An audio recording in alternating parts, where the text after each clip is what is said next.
سب کچھ اللہ کا ہے.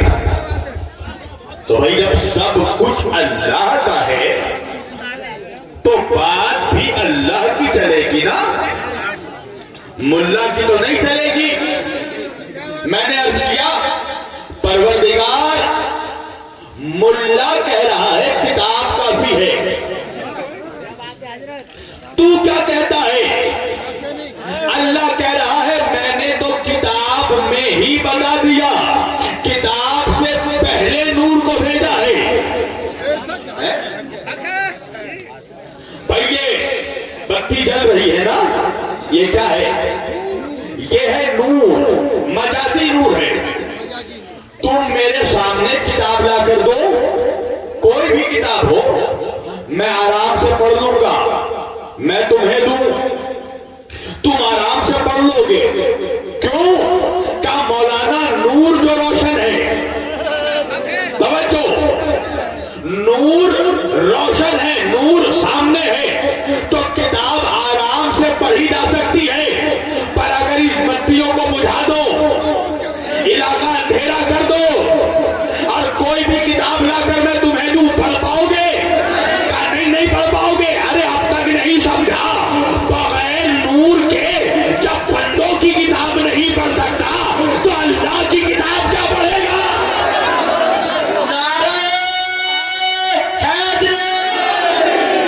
جب بغیر نور کے, یہ مجازی نور کے بغیر, جب بندوں کی لکھی ہوئی کتاب نہیں پڑھی جا سکتی تو حقیقی نور کے بغیر اللہ کی کتاب کیا پڑھے گا؟ اللہ فرما رہا ہے قد جاءکم من اللہ نور و کتاب مبین, سب سے پہلے میں نے نور کو بھیجا اور پھر میں نے روشن کتاب کو نازل کیا. بغیر نور کے کتاب سمجھ میں نہیں آ سکتی, اس لیے کہ یہ کوئی کتاب عام کتاب نہیں ہے, یہ کارل مارکس کی تھیوری نہیں ہے, یہ لینن کی لکھی ہوئی تھیوری نہیں ہے, یہ شیکسپیئر کی پوئٹری یا نظم کی کتاب نہیں ہے, یہ بندوں کی نہیں اللہ کی کتاب ہے. تو پروردگار ایک کام کر, میرے مالک کتاب کی عظمت ہی سمجھا دے, تاکہ جب بندوں کو یہ سمجھ میں آ جائے کہ کتاب کا یہ مقام ہے تو پھر اللہ جانے صاحب کتاب کا مقام کیا ہوگا. پروردگار اس کتاب کی عظمت کیا ہے, اس کتاب کا جاہو جلال کیا ہے, اس کتاب کا رتبہ اور اسٹیٹس کیا ہے, مالک اس کتاب کا وزن کیا ہے. تو اللہ قرآن میں ہی فرما رہا ہے دیکھو اگر ہم اس کتاب کو پہاڑ پر اتار دیتے تو پہاڑ کے سینے میں اتنی طاقت نہیں تھی کہ قرآن کا وزن اٹھا پاتا. تو پتا چلا کہ قرآن اتنی وزنی اور بھاری کتاب ہے کہ اگر اللہ اسے پہاڑ کے سینے پر اتار دیتا تو پہاڑ کا سینہ پھٹ جاتا. میں کہوں گا مسلمانوں, اپنے رسول کی عظمتوں پر اپنی جان قربان کر دینا کہ بھائی وہ قرآن جو پہاڑ کے سینے پر اتارتا تو پہاڑ کا سینہ پھٹ جاتا, اللہ نے اسے مصطفیٰ کے سینے پر اتارا.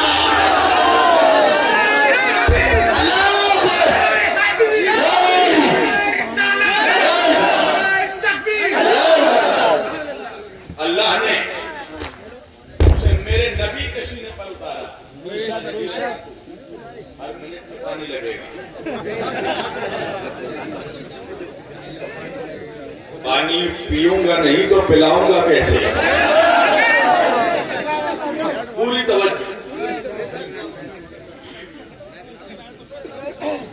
کہا میں نے پہلے نور کو بھیجا ہے تو وہ قرآن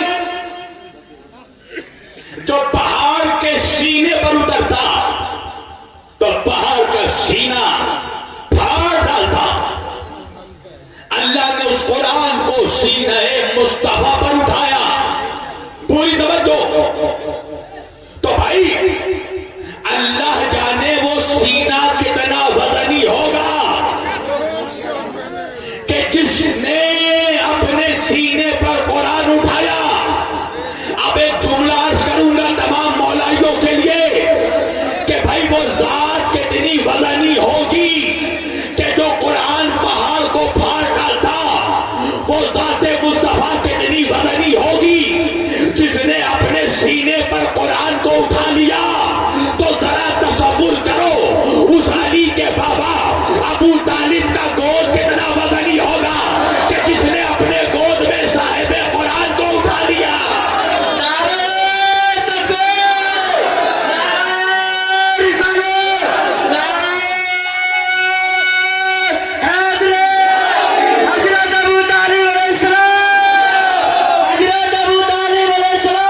وزنی ہوگا،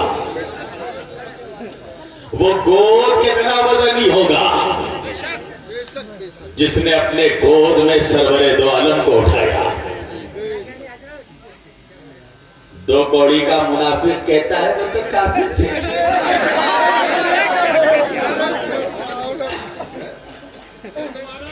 تو بڑا مسلمان ہے بے؟ وہ جو اپنے گود میں رسول اللہ کو اٹھائے، نعوذ باللہ وہ کافر۔ موسیٰ علیہ السلام، میں نے ایک بیان میرا ہے، اس پہ کسی منافق نے کمنٹ لکھا، حضرت ابو طالب کے فضائل پہ میری تصویر تھی، اس پہ کمنٹ لکھا کہ کیا کمال ہے اگر حضرت ابو طالب کے گھر میں رسول پلے۔ موسیٰ علیہ السلام بھی تو فرعون کے محل میں پلے۔ پوری توجہ، آپ دیکھیں سوال دیکھیں، یہ اس طرح سے سوال کرتے ہیں، ان کو لگتا ہے کہ جیسے کوئی جواب نہیں دے پائے گا۔ ان منحوسوں کو پتہ ہی نہیں ہے کہ ابھی یزیدی کارخانے میں کوئی ایسا سوال نہیں بنا جس کا جواب حسینی نہ دے سکے۔ میں نے کہا تو صحیح کہہ رہا ہے مولوی کہ حضرت موسیٰ علیہ السلام فرعون کے محل میں پلے، مگر یاد رکھنا موسیٰ فرعون کے محل میں پلے، فرعون کے گود میں نہیں پلے۔ اللہ نے موسیٰ کے محل میں بھی، اللہ نے فرعون کے محل میں بھی اپنے نبی کی پرورش کا انتظام کیا، اور بی بی آسیہ جو کہ مومنہ تھی، قرآن نے انہیں صاحب ایمان لکھا ہے، بی بی آسیہ کے گود میں حضرت موسیٰ علیہ السلام پلے، حضرت موسیٰ علیہ السلام پرورش پائے۔ یہاں تک تاریخ کے جملے ہیں کہ فرعون نے ایک مرتبہ چاہا کہ موسیٰ علیہ السلام کو اپنے گود میں لے، جیسے ہی فرعون نے موسیٰ علیہ السلام کو اپنے گود میں لینا چاہا، تاریخ نے لکھا کہ موسیٰ نے بچپنے میں ہی فرعون کے چہرے پر ایسا تماچا مارا کہ فرعون کا چہرہ گھوم گیا۔ میں نے کہا عجیب مولوی ہے، ارے موسیٰ جیسا نبی ایک لمحے کو کافر کے گود میں نہیں آ سکتا، تو وہ نبی کہ جس کے صدقے میں موسیٰ کو نبوت ملی، وہ مصطفیٰ 40 سال تک جس گود میں پلے، وہ کافر کیسے ہو سکتا؟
موسیٰ کا بھی سردار تھا، وہ جو سید الانبیاء، جو تمام نبیوں کا سید و سردار، وہ نبی کافر کے گود میں پلے۔ آپ کو پتا ہے، ایک جملہ عرض کرو، یہ جو لوگ حضرت ابو طالب کو کافر کہتے ہیں نا، یہ حضرت ابو طالب کی توہین نہیں کرتے، یہ اللہ کی توہین کرتے ہیں۔ آپ پوچھیں گے مولانا وہ کیسے؟ وہ اس طرح کہ اللہ کا حبیب ہے میرا نبی۔ کیا نعوذ باللہ اللہ نے میرے نبی کے پرورش کا انتظام نہیں کیا کہ میرے نبی کو نعوذ باللہ ایک کافر کے گھر بھیج دیا ہے؟ کیا اللہ نعوذ باللہ وہ جو انکا علی کل شیء قدیر ہے اس کے پاس اتنی قدرت بھی نہیں تھی کہ اپنے نبی کو کسی صاحب ایمان کے گھر پھلوائے؟ جو موسیٰ کا انتظام فرعون کے محل میں کر سکتا ہے وہ موسیٰ کے سردار کا انتظام نہیں کر سکتا۔ اللہ کہہ رہا ہے الم یجدک یتیما فآویٰ، یہ قرآن ہے۔ قرآن اے میرے حبیب یاد کرو اس وقت کو جب آپ یتیم تھے اور ہم نے آپ کو اپنے پناہ میں دیا، اور پناہ میں دی حضرت ابو طالب کے۔ تو اللہ کسی کافر کی پناہ کو اپنی پناہ کہے گا؟ علم یتیب کا یتیما فآویٰ ہے۔ یہ دشمنی کس لیے ہے پتا ہے؟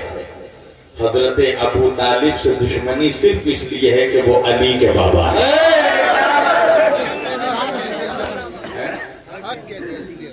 کسی اور کے باپ پہ کبھی تحقیق نہیں ہوتی؟ کسی اور کے باپ کے بارے میں نہیں پوچھا جاتا؟ یہ صرف علی کے بابا کے پیچھے کیوں پڑے ہو؟ دشمنی کچھ اور ہے۔ توجہ، میرے شہر میں ایک شادی تھی، ایک نکاح تھا مفتی صاحب کے بیٹے کا۔ مفتی صاحب نے مجھ سے کہا کہ مولانا شبیر صاحب میری خواہش یہ ہے کہ میرے بیٹے کا نکاح آپ پڑھیں۔ میں نے کہا قبلہ دیکھیے میں خانہ بدوش آدمی ہوں، اپنے شہر میں بہت کم رہتا ہوں، اگر رہا تو پڑھوں گا۔ اب تاریخ آ گئی، کتنی تاریخ ہے آج بھائی؟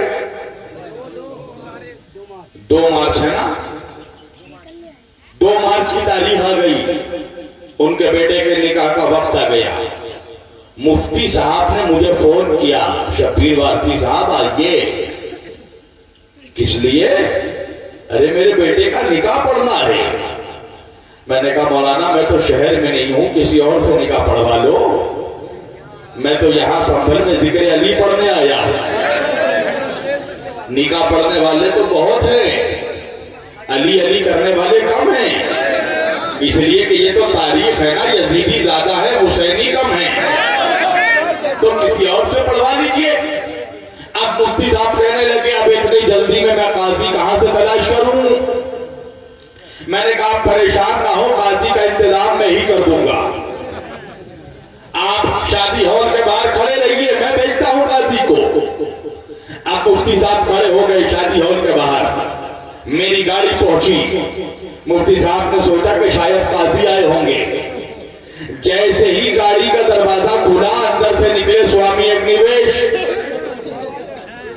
مفتی صاحب نے کہا کس لیے آئے ہو؟ کہا شبیر وارسی صاحب نے آپ کے بیٹے کا نکاح پڑھنے مجھے بھیجا ہے۔ اب مفتی صاحب کو غصہ آیا، مجھے فون کیا، شبیر صاحب یہ کیسا مذاق کر رہے ہیں آپ؟ میں نے کہا کیا ہو گیا؟ کہا میرے بیٹے کا نکاح پڑھنے کے لیے آپ نے ایک سوامی کو بھیجا، آپ نے ایک کافر کو بھیجا۔ میں نے کہا پڑھوا لے، مفتی سنت رسول ہے۔ کہا کیا مطلب؟ میں نے کہا تو 2 کوڑی کا مفتی، تیرے بیٹے کا نکاح کوئی کافر نہیں پڑھ سکتا، اور تو جس رسول کا کلمہ پڑھ کر مفتی بنا، اس رسول کا نکاح جس ابو طالب نے پڑھا وہ کافر کیسے ہو سکتا ہے؟ حضرت ابو طالب علیہ السلام، حضرت ابو طالب علیہ السلام، جمال جمال گلی گلی، جمال جمال گلی گلی، جمال جمال گلی گلی۔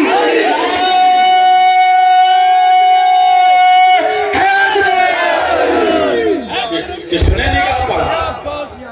رسول کا نکاح کس نے پڑھا؟ نعوذ باللہ، کس نے؟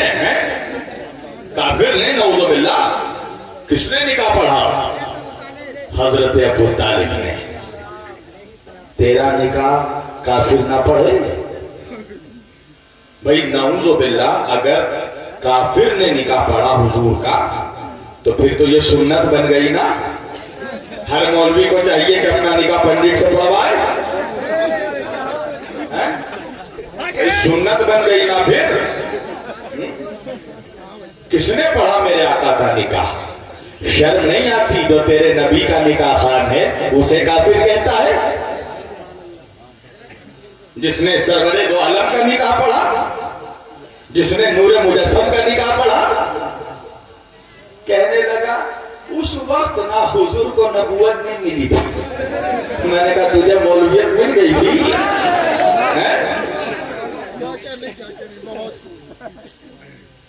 حدیث موجود کہ میرے نبی نے فرمایا کن تو نبی آدم بین الماء والطین، میں اس وقت بھی نبی تھا جب آدم مٹی اور پانی کے درمیان تھے۔ نبی تو اس وقت سے نبی ہیں جب تیرا باپ آدم نہیں پیدا ہوا تھا، جب ہمارے بابا آدم علیہ السلام نہیں پیدا ہوئے تھے، اس وقت بھی ہمارے آقا نبی تھے۔ تو پھر ماننا پڑے گا نا کہ ابو طالب نے اپنے بھتیجے کا نکاح نہیں پڑھا، اللہ کے رسول کا نکاح پڑھا۔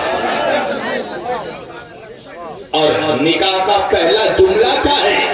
الحمدللہ الذی،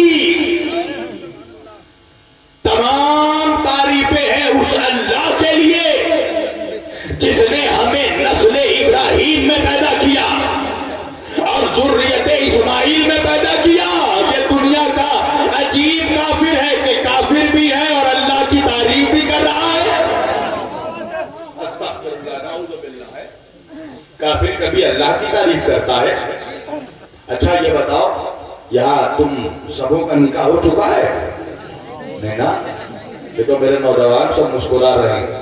چلو میں دعا کرتا ہوں اللہ سے اگلے سال تک تم سبوں کا جو بالغ ہوگا سب کا نکاح ہوگا۔ اب تو بولو گے نا تم میرے بات، تمہارے مطلب کی دعا کی ہے میں نے، پوری توجہ۔ اچھا نکاح سب کا ہوا نہیں ہے مگر نکاح ہوتے دیکھا تو ہے۔ تم نے دیکھا ہوگا کہ نکاح جب ہوتا ہے تو نکاح کا ایک رواج ہے۔ رواج کیا ہے؟ جب قاضی صاحب نکاح پڑھنے آتے ہیں تو پہلے دولہے راجا کا صحرا اٹھاتے ہیں اور اٹھا کر نوشا میاں کو کہتے ہیں دولہے راجا میری جان ذرا کلمہ پڑھ کر سنا ہے۔ تو نوشا میاں دولہے راجا کلمہ پڑھتے ہیں لا الہ الا اللہ محمد رسول اللہ صلی اللہ علیہ وآلہ وسلم۔ میں نے پوچھا قاضی صاحب یہ دولہے میاں سے نکاح کیوں پڑھوا رہے ہو، کلمہ کیوں پڑھوا رہے ہو؟ تو قاضی صاحب کہنے لگے نکاح پڑھنے سے پہلے چیک کر رہا ہوں دولہا مسلمان ہے کہ نہیں۔ پوری توجہ، دولہا مسلمان ہے کہ نہیں؟ مگر مجھے انصاف سے بتاؤ سنبھل کے نوجوانوں، کبھی تم نے کوئی ہزاروں ایسا نکاح دیکھا تم نے کہ قاضی نے دولہے سے کہا کلمہ پڑھو، مگر کبھی کوئی ایسا نکاح دیکھا کہ دولہے نے کبھی قاضی سے کہا ہو کہ آپ بھی تو کلمہ پڑھ کر سنائیے؟ کہا نہیں مولانا، کسی مسلک کے قاضی سے کلمہ نہیں پوچھا جاتا۔ میں نے کہا عجیب مولوی ہے، ارے اپنے قاضی سے کلمہ نہیں پوچھتا اور وہ جو رسول کائنات کا قاضی ہے، وہ جو آقا نامدار کا قاضی تھا، وہ کہ جو جس نے سرور دو عالم کا نکاح پڑھا اس کا کلمہ پوچھ رہا ہے؟ وہ رسول کے جس کے ارد گرد پہرا ہے وما تشاؤون الا ان یشاء اللہ، یہ بغیر اللہ کی مرضی کے کوئی کام ہی انجام نہیں دیتے۔ وما ينطق عن الهوى ان هو الا وحی یوحی، میرا حبیب تو کچھ نہیں کہتا، تو وہی کہتا ہے جو وہی کہتی ہے، جو اللہ کی مرضی ہوتی ہے۔ وما تشاؤون الا ان یشاء اللہ، تو بغیر اللہ کی مرضی کے کوئی عمل انجام ہی نہیں دیتا۔ تو اگر حضرت ابو طالب نعوذ باللہ کافر ہوتے تو جب نکاح پڑھنے آئے نبی کریم کا تو اللہ کو حکم دینا چاہیے تھا کہ اے میرے حبیب کسی کافر سے نکاح مت پڑھواؤ، اس لیے کہ تمہارا عمل امت کے لیے سنت ہے۔ اگر تم نے پڑھوایا تو ہر مسلمان کو کافر سے نکاح پڑھوانا پڑے گا۔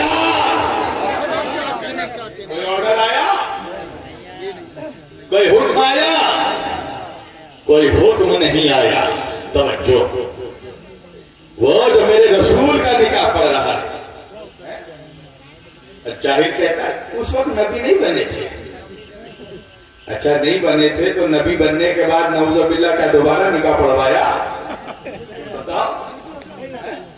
25 سال میں حضور کا نکاح ہوا نا, اور تمہارے مطابق 40 سال میں نبی بنے, تو پھر 40 سال کے بعد دوبارہ ریپیٹ کروانا چاہیے تھا کہ نہیں؟ آج اگر کوئی تعزیہ دیکھ لیتا ہے تو مولوی بولتا ہے کہ نہیں نکاح ٹوٹ گیا, دوبارہ نکاح پڑھو. تو اگر نعوذ باللہ استغفر اللہ حضرت ابو طالب کافر ہوتے تو اللہ کہتا نا حضور اے میرے حبیب دوبارہ نکاح پڑھواؤ. اور اللہ کا فضل و کرم دیکھو, کیا منافقوں کے چہرے پر اللہ نے تماچا مارا. تاریخ نے لکھا کہ میرے نبی نے 11 سے 12 نکاح کیا, مگر میں کیا کروں, یہ شان ابو طالب ہے کہ جو نکاح ابو طالب نے پڑھا نسل رسول اسی نکاح سے چلی.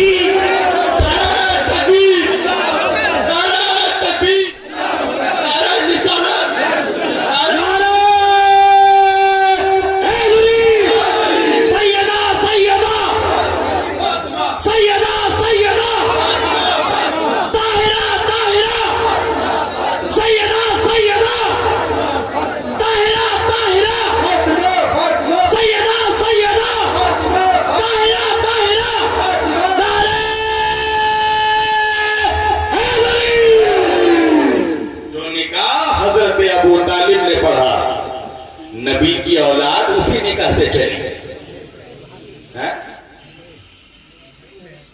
جو ہے بات آپ لوگوں کو سمجھ میں آ رہی ہے. ایک جسارت والا جملہ کہوں گا میں, اللہ میری اس غلطی کو معاف کرے, اس جسارت کو معاف کرے. جو نکاح حضرت ابو طالب نے پڑھا نسل رسول اسی نکاح سے. اچھا یہ بتاؤ, ایک جسارت والا سوال کر رہا ہوں, جملہ یہ بتاؤ اگر نکاح غلط ہو جائے تو کیا نسل صحیح ہو سکتی ہے؟ بولو. اگر کوئی قاضی صیغہ غلط پڑھ دے نکاح کا تو اس کے لیے حکم ہے کہ نکاح نہیں ہو سکتا جب تک صیغہ صحیح جاری نہ ہو, خطبہ صحیح سے پڑھا نہ جائے.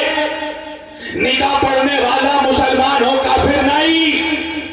تو اگر نکاح صحیح نہیں ہوگا تو نسل صحیح نہیں ہو سکتی. اور نسل رسول وہ ہے جو اسی نکاح سے چلی جو نکاح ابو طالب نے پڑھا. اور اللہ نے بھی ابو طالب کا ایمان ایسے ثابت کر دیا کہ دیکھو ابو طالب کا نکاح پڑھنے کے بعد میرے نبی کی جو نسل چلے گی قیامت تک اسی نسل پہ نماز میں درود بھیجنا پڑے گا. اسی نسل پہ درود بھیجنا پڑے گا. نسل کی گارنٹی بھی اللہ نے لے لی ہے اسی نسل پہ. اچھا میں درود پڑھ رہا ہوں, بولنا میں صحیح پڑھ رہا ہوں یا غلط پڑھ رہا ہوں؟ اللہم صلی علی محمد, ختم, فنش, بولو ختم ہو گیا. کہا نہیں مولانا, خالی اللہم صلی علی محمد نہیں, وعلی آل محمد.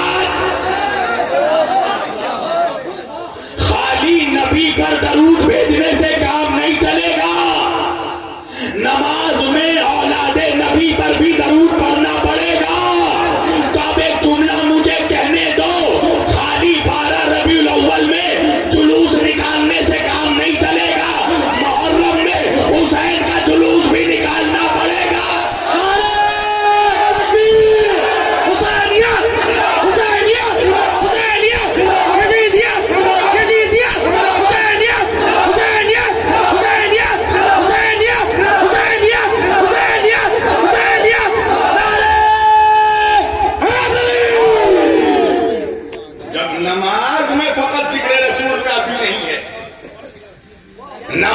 میں فقط ذکر رسول کافی نہیں، آل رسول کا ذکر کرنا پڑے گا، آل رسول پر درود بھیجنا پڑے گا۔ تو جب بغیر اہل بیت کے تیری نماز قبول نہیں ہے تو تیرے جلسے کیا قبول ہوں گے؟ اللہ کیا درود بھیجوا رہا ہے؟ کیا درود پڑھ رہے ہو نماز میں؟ اللہم صلی علی محمد وعلی آل محمد۔ اے اللہ درود و سلام بھیج کس پر؟ محمد صلی اللہ علیہ وآلہ وسلم پر اور ان کی اولادوں پر۔ ختم؟ کہا نہیں، آگے بھی جملہ ہے، درود بھیج مگر کیسے؟ کما صلیت علی ابراہیم وعلی آل ابراہیم انک حمید مجید۔ جیسے تو نے درود بھیجا ابراہیم علیہ السلام پر اور ابراہیم علیہ السلام کی اولاد پر، اور دیکھو مرتبہ دیکھو آل ابراہیم کا اور آل محمد کا کہ درود ہم پڑھ سکتے ہیں، بھیج نہیں سکتے، ان پر درود اللہ بھیجے گا۔ پوری توجہ کرنا۔ تو کیا خیال ہے مسلمانوں کا جس ابراہیم کی اولادوں پر اللہ قیامت تک درود بھیج رہا ہے؟ انصاف سے بتا، اس ابراہیم کی اولاد میں ابو طالب ہے کہ نہیں؟ اس نسل ابراہیم میں ابو طالب ہے کہ نہیں ہے؟ نعرہ تکبیر، نعرہ رسالت، نعرہ حیدری، نعرہ حیدری، نعرہ حیدری، حق وارث، حق وارث، حق وارث، حق وارث، حق معین، حق معین، دم مراز، دم مراز، دم مراز، دم مراز، حق وارث، حق وارث، نعرہ حیدری۔ جس ابراہیم کی اولاد پر اللہ درود بھیج رہا ہے اس میں ابو طالب ہے کہ نہیں ہے؟ کون ہے ابو طالب؟ اولاد ابراہیم۔ عبد المطلب کا ایک بیٹا ابو طالب ہے، ایک بیٹا عبداللہ ہے۔ عبداللہ کے بیٹے رسول اللہ ہیں اور ابو طالب کا بیٹا ولی اللہ ہے۔ یہ نسل ابو طالب ہے۔ اللہ قرآن میں فرما رہا ہے، یہ قرآن ہے، قرآن اللہ کہہ رہا ہے بسم اللہ الرحمن الرحیم ان اللہ اصطفى آدم ونوحا وآل ابراہیم وآل عمران علی العالمین۔ اللہ، یہ اللہ کا فرمان ہے، ملا کا بیان نہیں۔ اللہ کہہ رہا ہے ان اللہ اصطفى آدم، یہ قرآن ہے، قرآن۔ اللہ کہہ رہا ہے ان اللہ اصطفى آدم، ہم نے آدم کو چن لیا۔ ہم نے کس کو چنا؟ آدم کو چنا، آدم کی اولادوں کو نہیں چنا۔ کس کو چنا؟ آدم کو، آدم کی اولادوں کو نہیں۔ پھر اللہ کہہ رہا ہوا نوحن، اور پھر ہم نے نوح کو چن لیا، نوح کو چن لیا، نوح کی اولادوں کو نہیں۔ پوری توجہ، آدم کو چنا، آدم کی اولادوں کو نہیں، نوح کو چنا، نوح کی اولادوں کو نہیں۔ مگر پھر اللہ آگے بڑھ کے کہہ رہا ہے وَآلَ ابراہیم، ہم نے ابراہیم کی اولادوں کو چنا، ابراہیم کو نہیں۔ وَآلَ ابراہیم، پہلے کہا آدم کو، آدم کی اولادوں کو نہیں کہا، پھر کہا نوح کو، نوح کی اولاد کو نہیں۔ مگر جب ابراہیم کی باری آئی تو اللہ کہہ رہا وَآلَ ابراہیم، ہم نے ابراہیم کی اولادوں کو چنا۔ تو جس کو اللہ چن لے وہ کافر کیسے ہو سکتا ہے؟ وَآلَ ابراہیم، اور پھر اللہ آگے بڑھ کے کہہ رہا ہے وَآلَ عمران علی العالمین،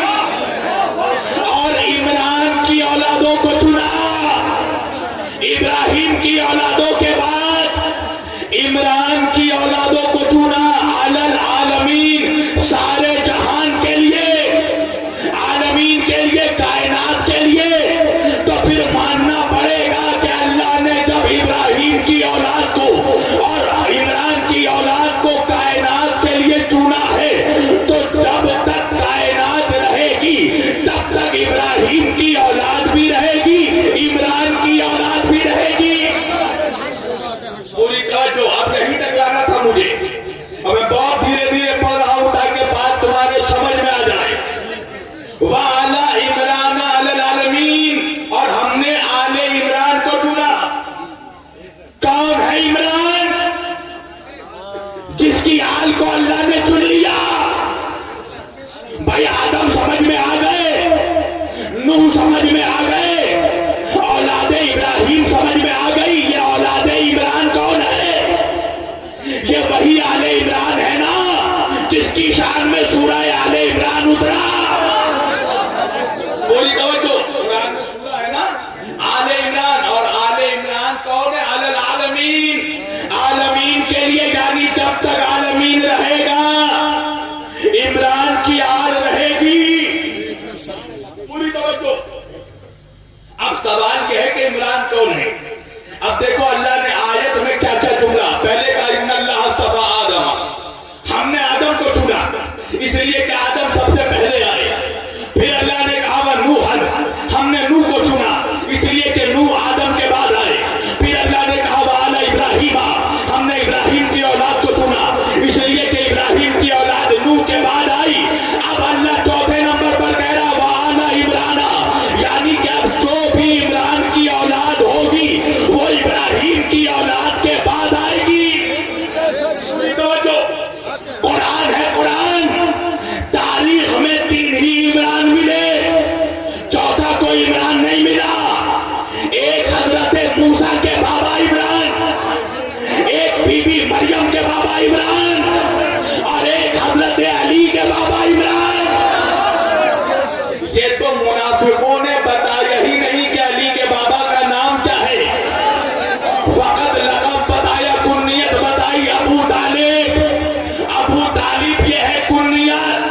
عرب میں بڑے بیٹے کے نام سے شخصوں کو پکارا جاتا تھا اس لیے کہ حضرت عمران کا سب سے بڑا بیٹا جو تھا مولا علی کے سب سے بڑے بھائی کا نام تھا طالب. اس لیے حضرت ابو طالب کو کہا گیا ابو طالب، یعنی طالب کا باپ، مگر نام ہے عمران.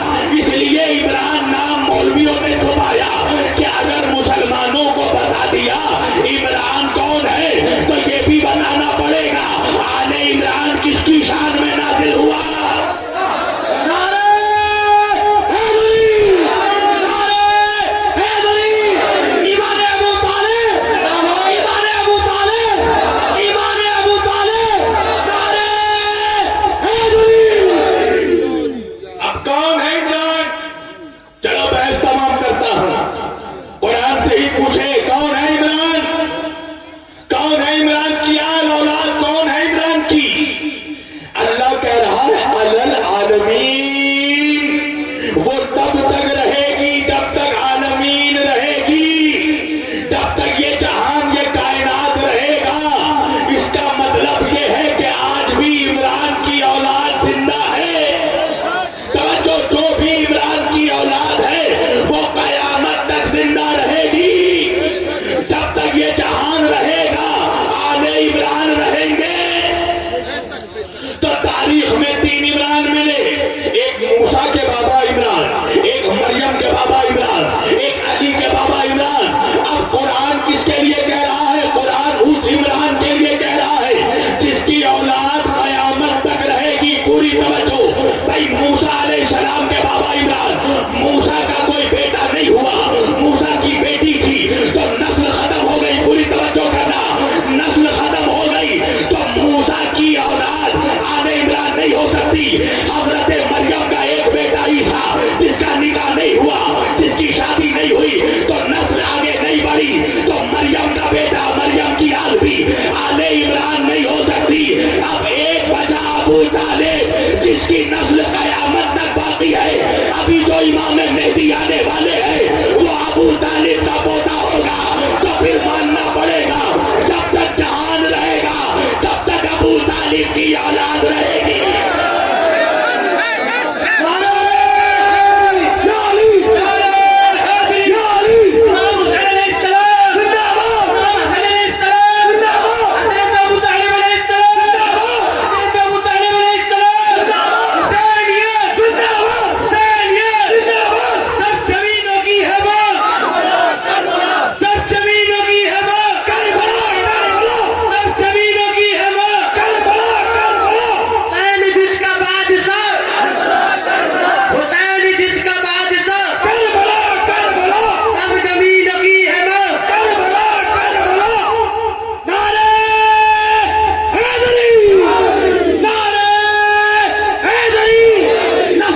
ابن علی سے لے کر وارث علی تک یہ جتنے ولی ہیں، یہ جتنے اولیاء ہیں، یہ جتنے سادات ہیں، ان سبوں کے نانا اگر مصطفیٰ ہے تو دادا ابو طالب ہے۔ کربلا میں فقط خون مصطفیٰ نہیں بہ رہا تھا، خون ابو طالب بہ رہا تھا، اس لیے کہ حسین اگر نواسا ہے رسول اللہ کا تو پوتا ہے ابو طالب کا۔ توجہ، کہاں تک نسل ابو طالب کا احسان جھٹلاؤ گے؟ قیامت تک جس کی آل نے اسلام کی آبرو کو بچا لیا وہ ابو طالب ہے، جس نے ساری زندگی اپنی جان کو داؤ پہ لگا دیا مگر نبی کے اوپر آج نہیں آنے دی، اس ذات کا نام ابو طالب ہے۔ روزانہ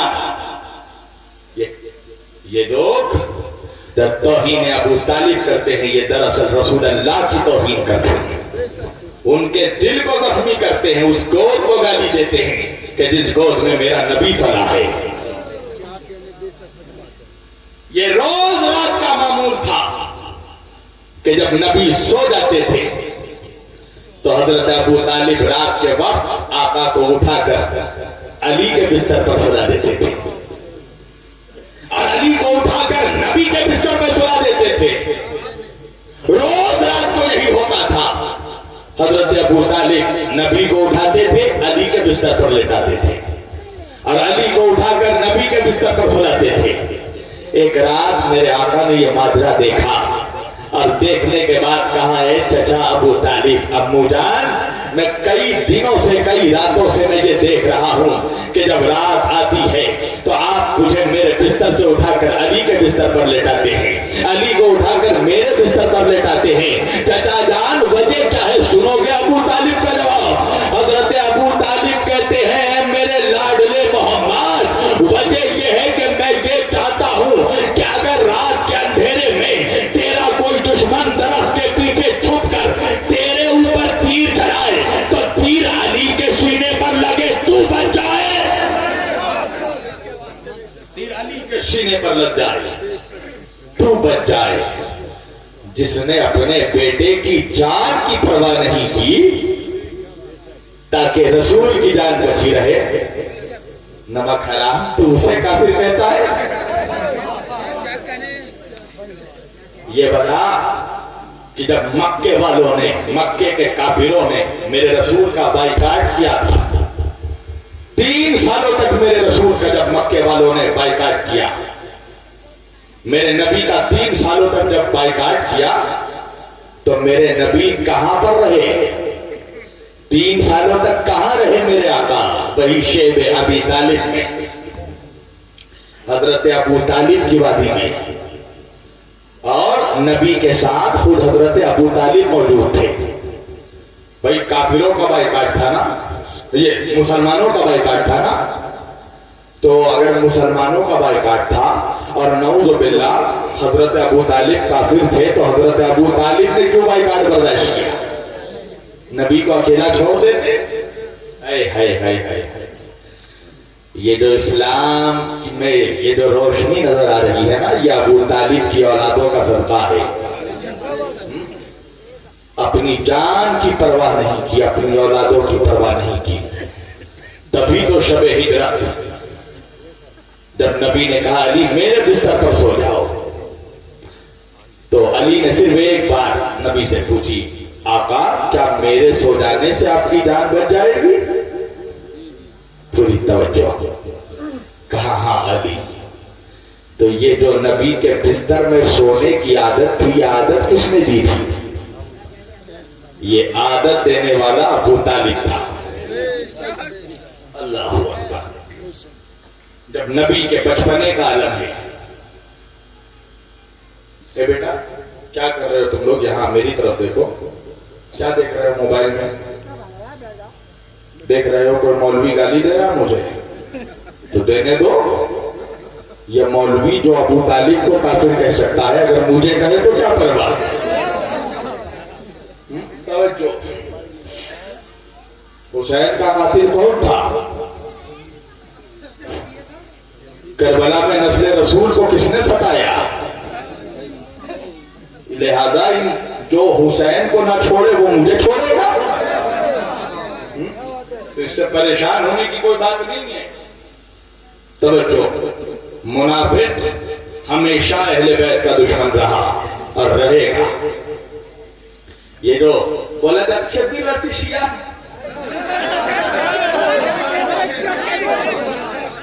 کہے شیعہ کہے بولے میرے ابا کا ذکر نہیں کرتے، علی کے بابا کا ذکر کرتے،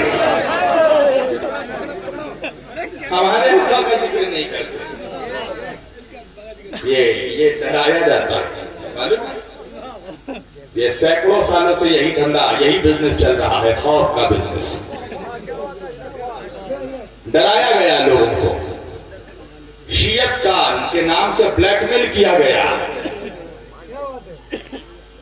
کہ علی کا ذکر کرو گے شیعہ ہو جاؤ گے، جو ذکر علی کرے، جو امام حسین کا ذکر کرے فوراً ٹھپا لگا دو، یہ شیعہ ہو گیا۔ کیوں؟ کہ اس لیے کہ ڈر جائے گا وہ، بھائی شیعت کا الزام لگ رہا ہے بھائی تو سنی تو مجھ سے رشتہ ختم کر دیں گے، اور سب سے زیادہ خطرہ ہوتا ہے شادی میں، بیٹی کون دے گا؟ سوشل بائیکاٹ، طرح طرح سے ٹارچر کیا جاتا ہے تاکہ لوگ گھبرا کے ذکر علی چھوڑ دیں، لوگ گھبرا کے ذکر حسین چھوڑ دیں۔ دیکھیے سازش، ڈرایا جاتا ہے نا بھائی، خطیبوں کو ڈرایا جاتا ہے شبیر وارسی شیعہ ہو گئے، کیوں؟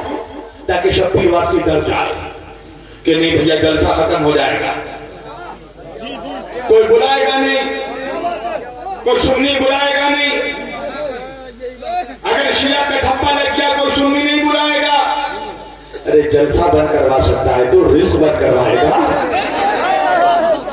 اللہ رزق دیتا ہی اہل بیت کے صدقے میں، نبی کے گھر والوں کے صدقے میں اللہ رزق دیتا ہے۔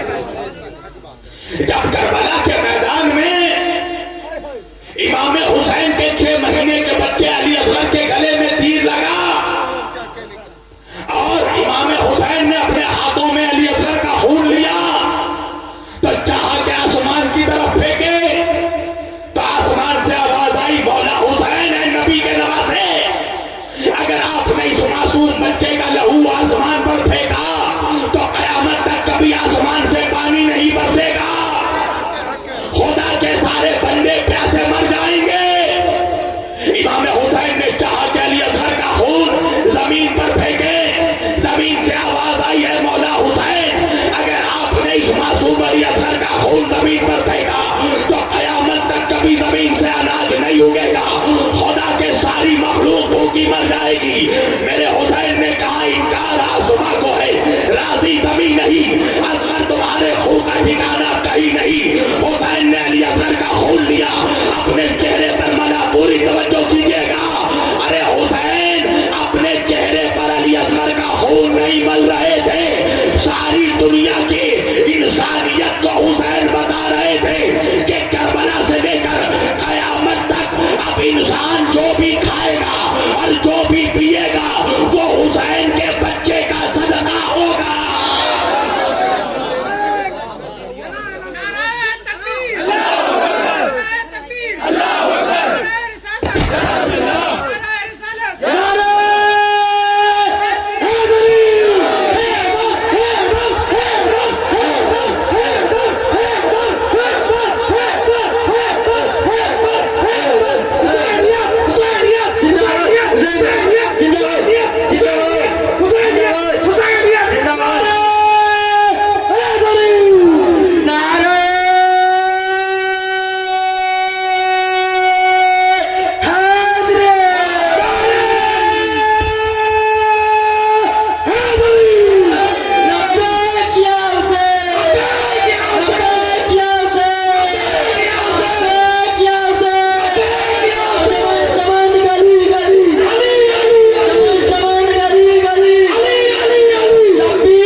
کیوں کہا جا رہا ہے دانا دانا میرے حسین کا ہے، دل دیوانہ میرے حسین کا ہے، مل گئی ہے جو دولت ایمان یہ خزانہ میرے حسین کا ہے، بچہ بچہ ہے نور کا ٹکڑا وہ گھرانہ میرے حسین کا ہے، جس کے صدقے میں کائنات بنی وہ تو نانا میرے حسین کا ہے، وہ تو نانا میرے حسین کا ہے۔ حسین کے بچے کا صدقہ ہے جو تم پی رہے ہو، جو تم کھا رہے ہو، تو وہ کتنا نمک حرام ہے جو حسین کا کھائے اور حسین پر بھوکے، جو حسین کا کھا کر ابو طالب کے بچوں کا کھا کر ابو طالب پر ہی بھوکے۔ جب تیر مارا ظالم نے 6 مہینے کے بچے کے گلے میں، تو فطرت یہ کہتی تھی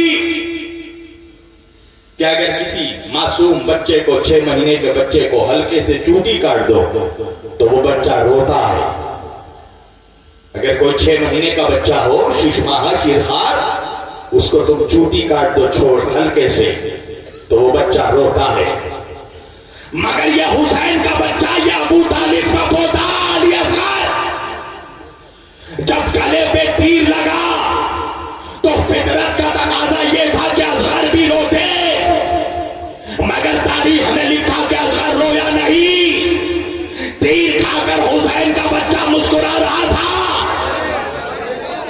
میں کہوں گا اے علی اصغر، اے ننھے شیرخوار، اے نبی کے نواسے، اے ابو طالب کے پوتے، اے حسین کے بیٹے، اے 6 مہینے کے معصوم اصغر، جب تیر لگا تو آپ کو رونا چاہیے تھا، آپ مسکرا کیوں رہے تھے؟ علی اصغر جواب دیں گے اگر میں روتا تو بعد میں منافق کہتا کہ میرا بابا حسین مجھے زبردستی لے آیا تھا قربان کرنے، مسکرا کر بتایا کہ بچہ بھی جانتا تھا کہ مقصد حسین کیا ہے۔ سبحان اللہ سبحان اللہ۔ شہید ہونے والا بچہ بھی جانتا تھا کہ مقصد حسین کیا ہے، اور شریعت میں 6 مہینے سے کم کے بچے کی قربانی جائز نہیں ہے۔ اسی روز عصر عاشور 61 ہجری 10 محرم کو علی اصغر 6 مہینے کے ہوئے۔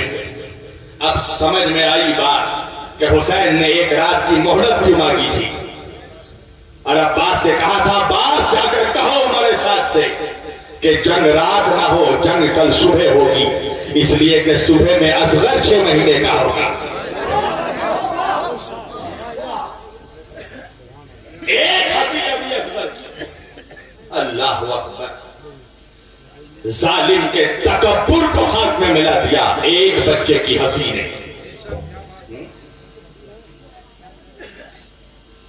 اب بات سمجھ میں آئی کہ حسین نے عصر کے وقت عباس سے دلاور کو تلوار کیوں نہیں دی؟ بس 1 گھنٹے ہو گئے میں تقریر سمیٹ رہا ہوں۔ عباس دلاور نے مانگتے رہ گئے عباس، حسین نے عباس کو تلوار نہیں دی، کہا عباس جانا ہے تو مشق لے کر جاؤ، سکینہ کے لیے پانی لانا ہے تو مشکیزہ لے کر جاؤ، تلوار لے کر نہ جانا۔ کیوں؟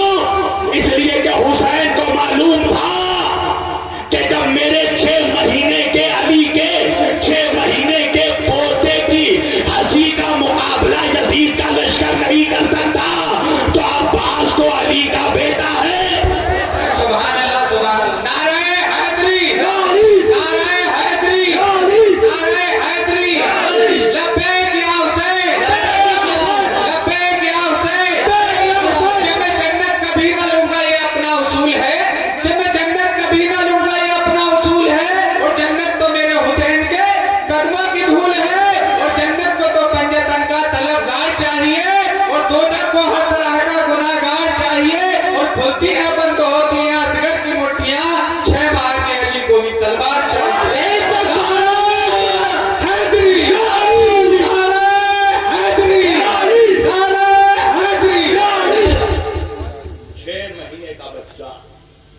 کربلا کے میدان میں جس نے ظلم کی دھجی اڑا کر رکھ دیا، ایک ہنسی یزید کے تکبر کو ہاتھ میں ملا دیا۔ علی اصغر نے مسکرا کر بتایا کہ بچہ بھی جانتا تھا کہ ہمارا کربلا میں آنے کا مقصد کیا ہے۔ بچے کو پتا تھا کہ فہرست شہداء میں ہمارا نام درج ہے۔ جب حضرت قاسم علیہ السلام سے امام حسن کا شہزادہ، جب امام حسین نے پوچھا قاسم تمہارے نزدیک موت کیسی ہے، تو علی کا پوتا ہے نا قاسم بھی، حسن کا بیٹا ہے، جناب قاسم نے کہا چچا حسین میرے نزدیک موت شہد سے زیادہ میٹھی ہے۔ موت کو کھلونا بنا دیا علی کے بچوں نے۔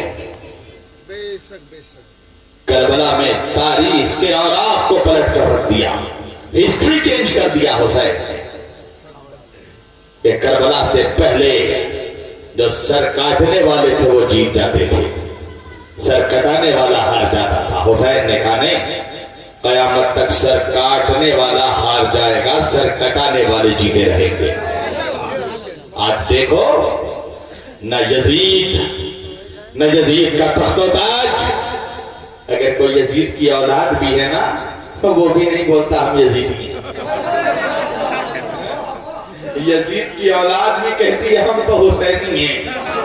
یہ ہے علی اصغر کا خوف، یہ ہے حسین کا خوف کہ ہر ایک یزیدی سے کہو ہاشمی کھل کر، کہ ہر ایک یزیدی سے کہو ہاشمی کھل کر، میری جان علی ہے، میرا ایمان علی ہے۔ نعرہ حیدری، نعرہ حیدری، نعرہ حیدری۔ یہ ہمارے پاس مصطفیٰ کمال صاحب بیٹھے ہیں اور ان کے چہرے اور داڑھی کی سفیدی بتا رہی ہے کہ شادی ہو چکی ہے، بچہ بھی ہے، الحمدللہ۔ تو مصطفیٰ صاحب کے گھر میں گیا، ان کا بچہ آ کر میرے گود میں بیٹھ گیا اور بیٹھ کر میرے چشمے کے ساتھ کھیلنے لگا۔ ایک مثال دے رہا ہوں، میرے چشمے کے ساتھ کھیلنے لگا، میری ٹوپی کے ساتھ کھیلنے لگا۔ میں نے کہا کہ مصطفیٰ بھائی آپ کا بچہ تو بڑا شیطان ہے۔ تو مسکرا کر کہنے لگے ابا پر ہی گیا ہے، مجھ پر ہی گیا ہے۔ پھر دوسرے دن میں ان کے گھر گیا، پھر ان کا بچہ میرے گود میں آ کے کھیلنے لگا، میری ٹوپی کے ساتھ، میرے چشمے کے ساتھ۔ میں نے کہا مصطفیٰ بھائی آپ کا بچہ تو بڑا یزید ہے۔ جیسے ہی یزید کہا انہوں نے میرا گریبان پکڑ دیا اور کہنے لگے مولانا اگر آپ عالم نہ ہوتے تو آپ کو دھکے مار کر گھر سے باہر کر دیتا۔ میں نے کہا کیوں؟ کہا آپ نے میرے بچے کو یزید کیوں کہا؟ میں نے کہا بھیا کل شیطان کہا تھا تو مسکرا رہے تھے اور آج یزید کہہ دیا تو گھر سے نکال رہے ہو۔ کہا مولانا وجہ یہ ہے کہ شیطان بننا گوارا ہے، قاتل حسین بننا گوارا نہیں ہے۔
اسلام کا چمن ہرا بھرا نظر آ رہا ہے نا، یہ ابو طالب کے بچوں کا فیضان ہے، یہ حسین کے خون کا اثر ہے جو آج اسلام کا چمن ہرا بھرا نظر آ رہا ہے، حسین نے اسے اپنے خون سے سینچا۔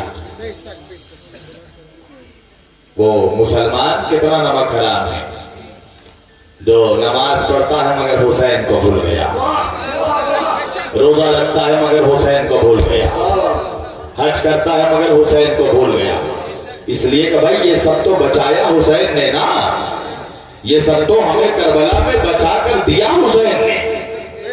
یہ بتاؤ اگر میں مدثر کو اس کے بعد پہننے کو عید میں کوئی کپڑا نہ ہو، میں اسے اپنا لباس دوں، اپنی شیروانی دوں، اپنا جوتا دوں، اپنا کرتا دوں، اپنی ابا قبا سب کچھ دوں، اپنی ٹوپی دوں، اور وہ میرا دیا ہوا کرتا پجامہ ابا قبا ٹوپی سب کچھ پہن کر نکلے، اور میں جب اس سے گلے ملنے جاؤں تو مجھے ہی کترا کر سائڈ سے نکل جائے،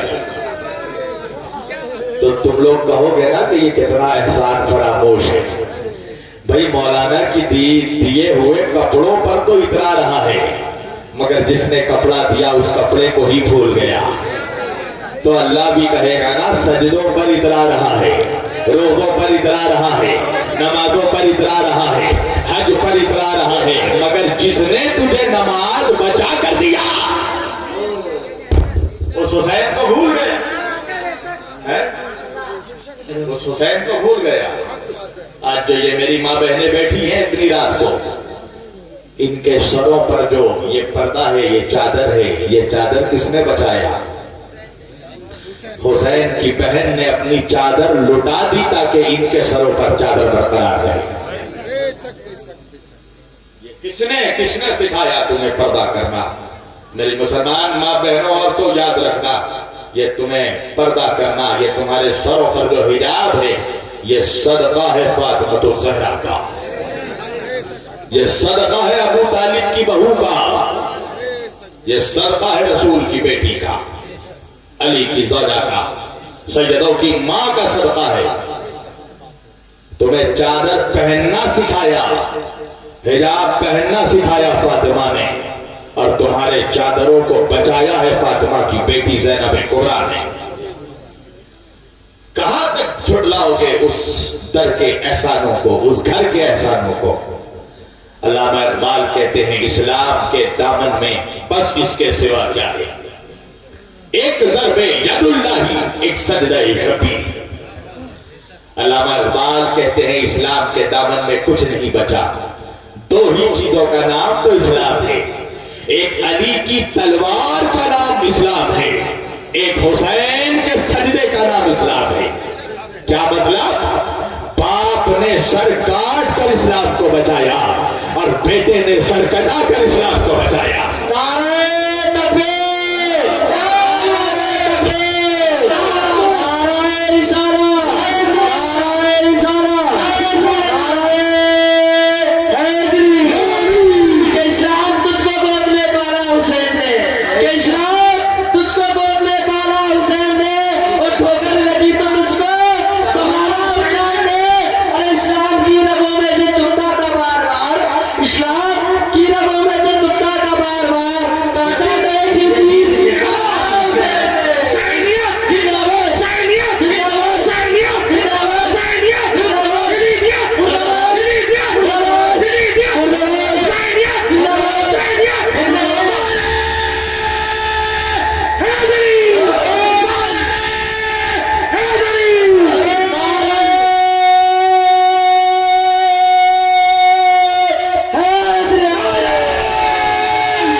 ہماری ماں بہنوں کے سروں پر جو چادریں سلامت ہیں، یہ نبی کے بچوں کا صدقہ ہے۔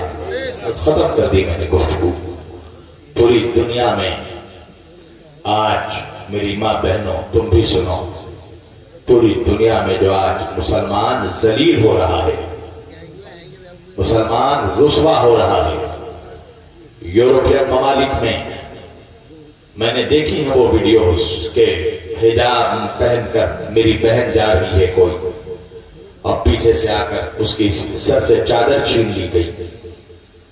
یہ صرف اہل بیت سے دوری کا نتیجہ ہے۔ یہ ذلت جو ہے یہ صرف اس لیے کہ ہم حسین سے آج دور ہو گئے۔ ہم نبی کے گھر والوں سے دور ہو گئے. جب تم نبی کے بچوں پر رحم نہیں کرو گے تو تم کیسے امید کرتے ہو کہ اللہ تم پر رحم کرے گا؟ آج بھی یہ پوری دنیا میں جو اسلام جگمگاتا نظر آ رہا ہے یہ علی کے شہزادوں کا صدقہ ہے. کون ہے یہ غریب نواز؟ علی کا شہزادہ. کون ہے وارث علی؟ علی کا وارث. میرے وارث نے کیا کہا؟ علی میرے وارث ہیں، میں وارث علی ہوں. یہ جو تعزیات تم اٹھاتے ہو، تعزیہ داری کرتے ہو، کبھی کوئی کہے نا کس نے اٹھایا تو کہنا وارث پاک نے اٹھایا. اور صرف اٹھایا نہیں، سر میں اٹھا کر گھمایا بھی ہے. آج بھی وارث پاک کے آستانے پر جب 28 صفر کی تاریخ آتی ہے، جب وہاں امام حسن کی شہادت کی تاریخ آتی ہے، عاشور کی تاریخ آتی ہے، تو پورے دیوے سے تعزیہ اٹھا جاتا ہے. کون ہے یہ وارث پر؟ وارث علی کون ہے؟ نبی کا شہزادہ، نبی کا نور نظر، علی کا لفظ جگر. اگر کہو تو ایک واقعہ صرف حضرت وارث پاک کا پڑھ کر میں اپنی گفتگو ختم کروں. کبھی اولاد رسول کا مقابلہ مت کرنا، کبھی علی کے بچوں کا مقابلہ مت کرنا. ان کے جیسا کوئی نہیں ہو سکتا. اچھا یہ بتاؤ کہ اگر یہ سب ہم سب مسلمان ہیں، اگر تمہارے سامنے ہمارے سامنے کوئی نبی کریم صلی اللہ علیہ وآلہ وسلم کے قدموں کے نشان لائے، نقش قدم رسول اللہ صلی اللہ علیہ وآلہ وسلم، نبی کریم کے قدموں کا نقش قدم لایا جائے، پتھر پر جو نقش رقم ہے وہ نقش قدم لایا جائے تو تم کیا کرو گے؟ چومو گے نا؟ پیشانی سے لگاؤ گے، آنکھوں سے لگاؤ گے، رخسار سے لگاؤ گے، سینے سے لگاؤ گے، ہے نا بھائی؟ کوئی بھی ہو، مفتی ہو تو بھی چومے گا، مولوی ہو تو بھی چومے گا، حافظ ہو تو بھی چومے گا، قاری ہو تو بھی چومے گا. اگر کسی بھی مسلمان کے سامنے نقش قدم رسول لایا جائے تو وہ آنکھوں سے لگائے گا، بوسا لے گا، چومے گا. مگر جب یہی نقش قدم رسول حضرت وارث پاک اعظم اللہ ذکرہ کے سامنے لایا گیا تو وارث پاک نے آنکھوں سے نہیں لگایا، اس کا بوسا نہیں لیا، اسے چوما نہیں، بلکہ اپنا قدم نبی کے نقش قدم پر رکھ دیا اور رکھ کر کہا دیکھو دیکھو فیضو شاہ، نانا کا اور میرا قدم برابر ہے کہ نہیں؟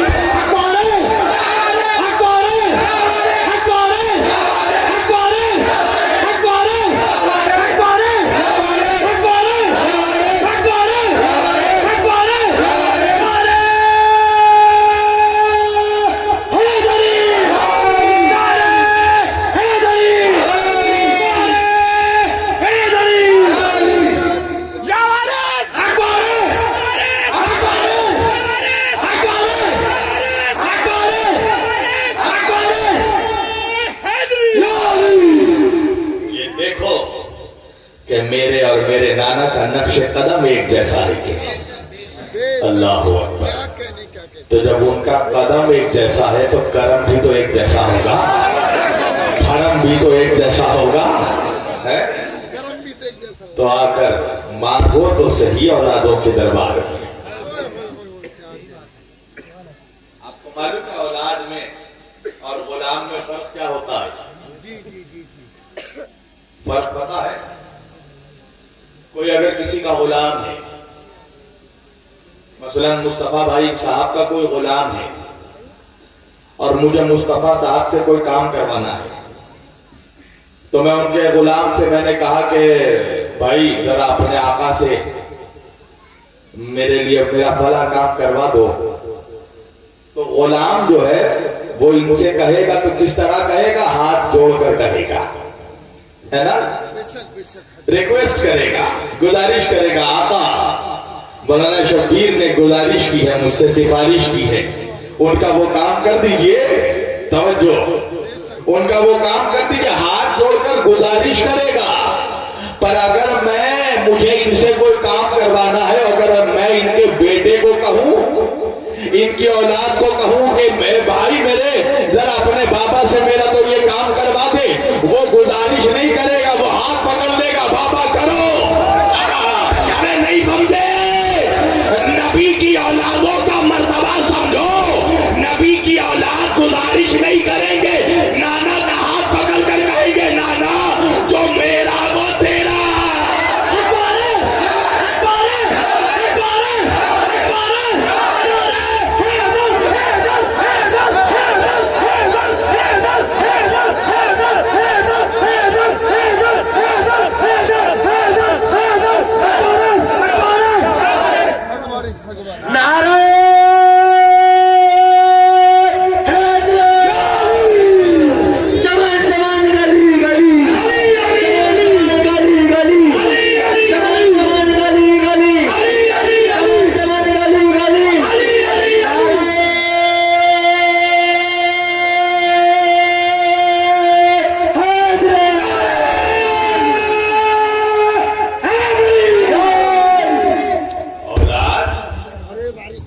گزارش نہیں کرے گی.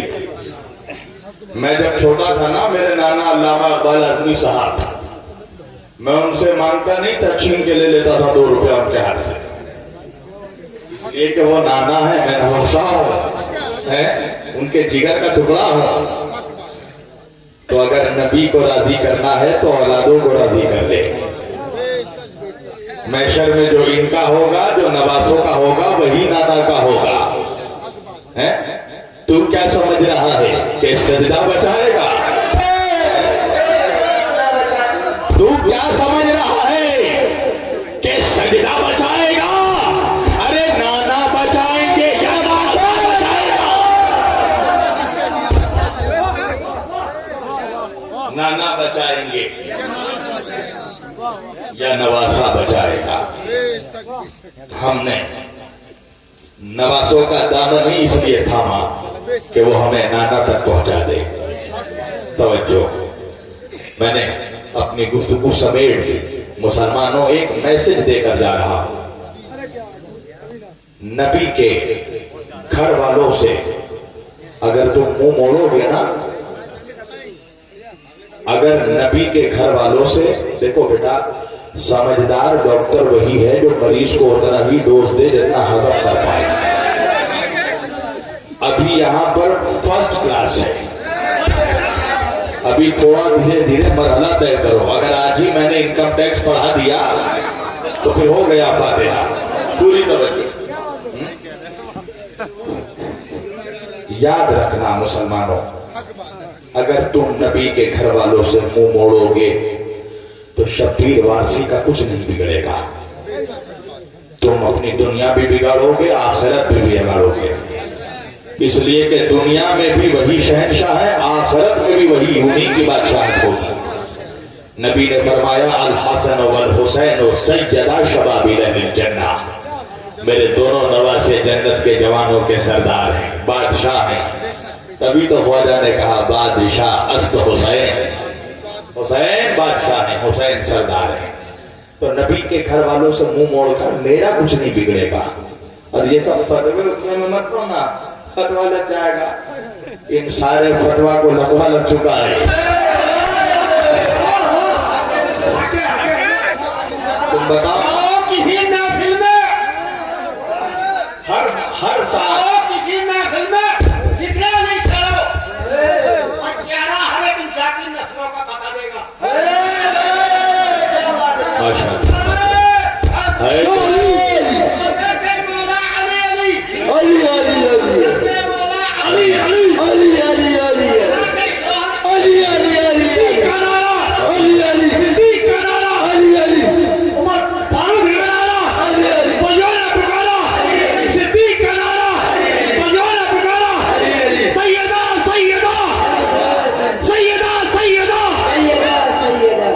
فاطمہ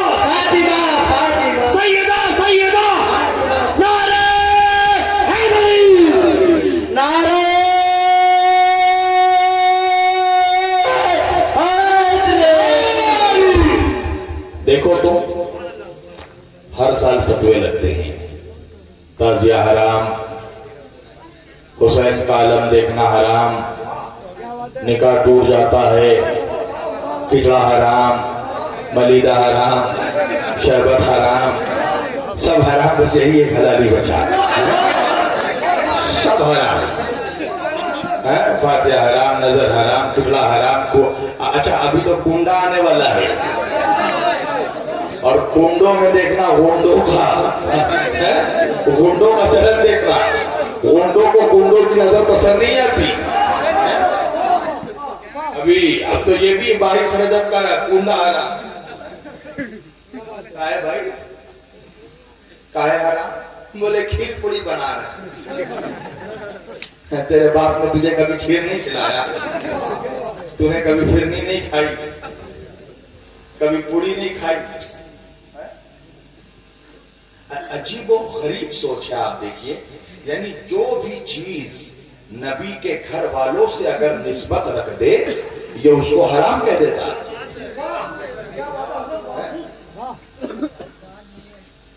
سب کچھ حرام، نظر حرام، فاتحہ حرام۔ آپ بتائیے ہر سال یہ اعلان ہوتا ہے، پوسٹرنگ ہوتی ہے، سب کچھ ہوتا ہے، مگر تعزیہ کم ہوا؟ حسین کا جلوس کم ہوا؟ علم کم ہوا؟ اعلان کیا گیا تھا نا اجمیر مت جاؤ، قسم خدا کی ایسے کووڈ کے زمانے میں اگر اجمیر جاتے تو دیکھتے مجمع کیسا تھا، روک پائے؟ اتنا کچھ کرنے کے بعد بھی تمہیں سمجھ میں نہیں آتا کہ تمہاری کوئی حیثیت نہیں ہے، طاقت حسین کی ہے۔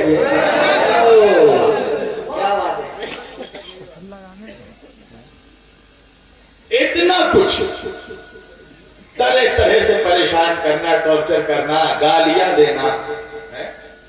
یوٹیوب کھولو، دیکھو 100 گالی کوئی نہ کوئی دیکھا ہوا مجھے ملے گا۔ میں پریشان نہیں ہوتا، پتہ ہے کیوں؟ اس لیے کہ مولا علی کو بھی گالیاں دی گئی تھی۔ جو منافق علی کو گالی دے سکتا ہے وہ علی کے ذاکر کو دے تو کیا حیرت کی بات ہے۔ یہ لوگ سوچتے ہیں نا کہ ایسے مینٹل ٹارچر کر کے، پریشان کر کے، پریشر کریٹ کر کے ذکر علی کو روک دیں گے۔ تجھے پتا نہیں ہے، تو بھی مر گیا، تیرا باپ بھی مر گیا، تیرا دادا بھی مر گیا، بنی امیہ ختم ہو گیا، یزید مر گیا، ہرملہ مر گیا، شمر مر گیا، ابن زیاد مر گیا، خونی مر گیا، یزید مر گیا، تخت و تاج ختم ہو گیا، شام کا دربار ختم ہو گیا، حسین کل بھی زندہ تھا، حسین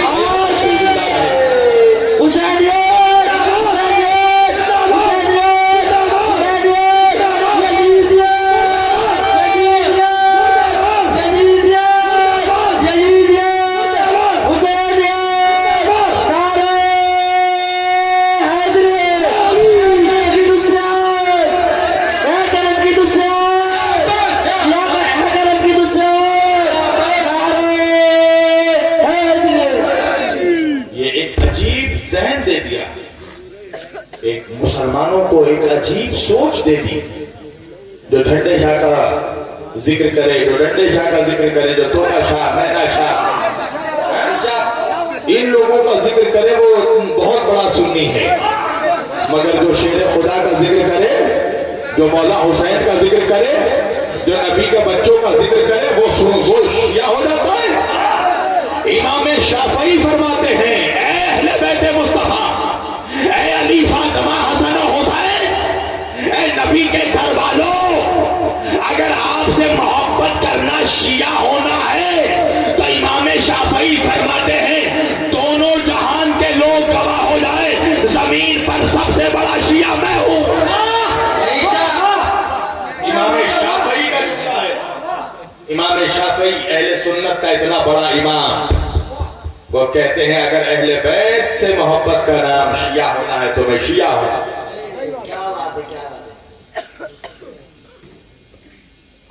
سید کھچوچا نے بھی یہ جملہ کہا کہ اگر اہل بیت سے محبت کا نام، علی سے محبت کا نام شیعت ہے تو میں ہزاروں مرتبہ شیعہ ہوں، اور اگر اہل بیت اور علی کی دشمنی کا نام سنیت ہے، تو ایسی سنیت سے توبہ، 1000 بار توبہ۔ اس لیے کہ سنیت اہل بیت کی دشمنی کا نام نہیں ہے، سنیت علی کی نمک حرامی کا نام نہیں ہے، سنیت تو علی کے غلامی کا نام ہے، سنیت تو حسین کے در کی نوکری کا نام ہے، سنیت تو اہل بیت کی محبت کا نام ہے۔ مجھے دکھاؤ ایک ولی، ایک صوفی کہ جس کے دل میں اہل بیت کی محبت نہیں تھی۔ کوئی سنی سنی بن ہی نہیں سکتا۔